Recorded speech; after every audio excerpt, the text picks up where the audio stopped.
SMA swasta Pasundan 1 Kota Bandung, Jawa Barat menyiapkan sarana prasarana untuk peserta didik baru tahun ajaran 2023-2024. SMA Pasundan 1 Kota Bandung terima 12 lomba sebanyak 432 peserta didik baru. SMA Pasundan 1 Kota Bandung juga memiliki banyak prestasi.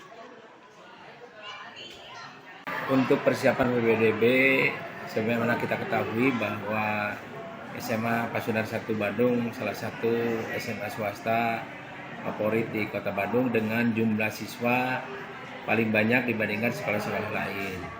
Program unggulan yang sudah dipersiapkan, sebagaimana kita ketahui bahwa SMA Pasundan 1 punya unggulan volleyball, sehingga banyak sekali melahirkan atlet-atlet voli nasional seperti Farhan Halim, Chet Indra, Ridwan dan sebagainya.